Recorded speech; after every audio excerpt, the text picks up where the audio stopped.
अकबरपुर नामक एक गांव में सीमा नाम की एक विधवा अपने बेटे सोहन के साथ रहती थी। सीमा का पति तभी चल बसा था जब उसका बेटा 1 साल का था।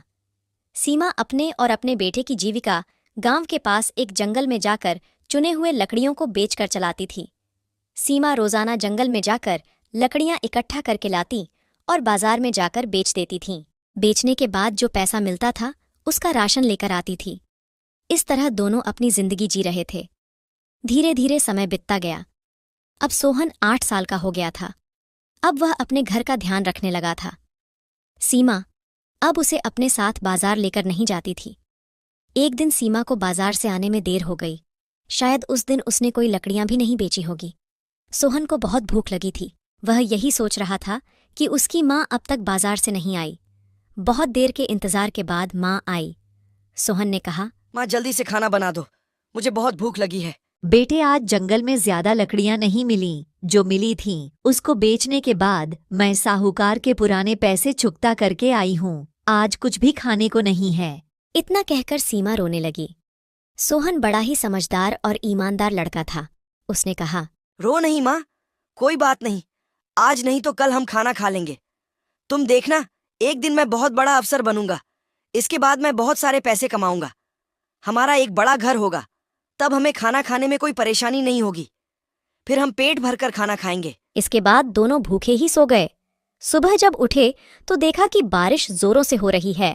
अब मैं लकड़ियां चुनने कैसे जाऊंगी? बारिश की वजह से सूखी लकड़ियां नहीं मिलेगी। सूखी लकड़ियां ही बाजार में बिकती हैं। अब मैं क्या करूं?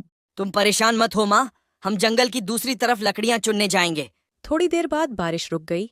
चलो माँ, लकड़ियां चुनने चलते हैं। नहीं बेटा, हम जंगल में इतने अंदर नहीं जाएंगे। जंगल के दूसरे छोर के तरफ शेर रहता है। माँ, अभी तुम लकड़ियां चुनने चलोगी तो हम जल्दी से उसे बेचकर खाना खा सकेंगे। सीमा सोहन की बात सुनकर उसके साथ लकड़ियां चुनने जंगल चली गई।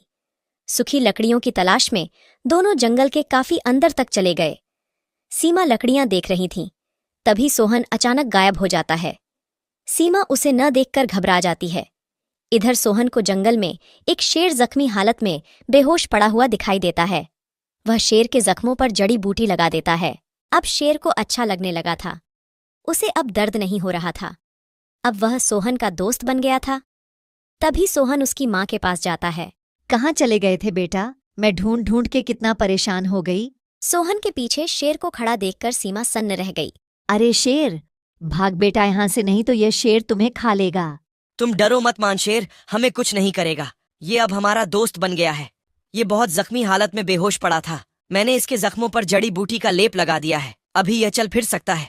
इसी वजह से मैं गायब था। थोड़ी देर बाद शेर ने कहा, सोहन, तुमने मेरी मदद की है। तुमने मेरी जान बचाई। मांगो, तुम्हें जो भी मांगना है। तुम्हें उपहार में क्या चाहिए? मुझे कुछ नहीं चाहिए। मेरा उपहार यही है कि तुम जंगल में आने जाने वाले किसी भी मनुष्य और जीव पर हमला नहीं करोगे। इतनी सी बात है, मैं तुम्हें वचन देता हूँ कि किसी भी जीव और मनुष्य को मैं अपना शिकार नहीं बनाऊंगा। इसके बाद शेर ने एक चूल्हा देते हुए कहा, यह लो, यह चूल्हा। यह कोई साधारण चूल्हा नहीं है। यह एक जादुई चूल्हा है। इससे तुम्हें कभी खाने की परेशानी नहीं होगी। इस पर खाली बर्तन रखकर जो भी मांगोगे वह पकवान बनकर तैयार हो जाएगा। इसके बाद जादुई चूल्हा लेकर सीमा और सोहन घर पहुंचे। जादुई चूल्हे से दोनों बहुत खुश हुए। उस दिन उन्होंने जादुई चूल्हे से अपने मनपसंद पकवान बनाकर उसी से भोजन किया।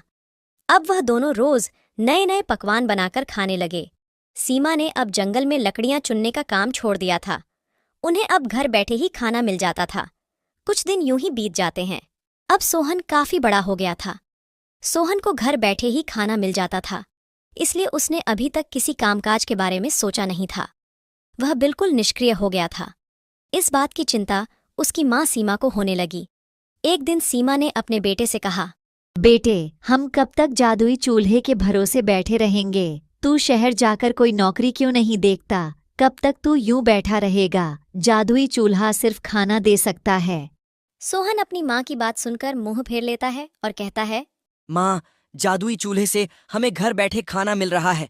जादुई चूल्हे से हम रोज अच्छे अच्छे पकवान खाते हैं और तू कहती है मैं शहर कमाने चला जाऊं। जब घर बैठे खाना मिल ही रहा है तो मैं कहीं नौकरी क्यों करूं?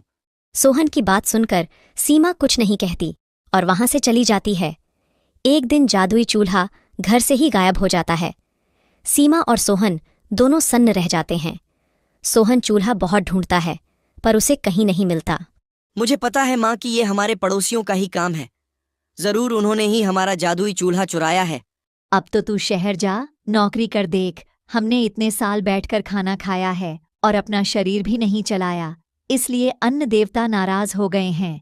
अब तू शहर नहीं गया तो हम भूखे मर जाएंगे। सोहन आसानी से घर पर मिल रहे खाना और आराम को ही अपनी दुनिया समझ चुका था, परंतु जादुई चूल्हा खो जाने के बाद वह समझ चुका था कि अब उसे नौकरी करने शहर जाना ही पड़ेगा।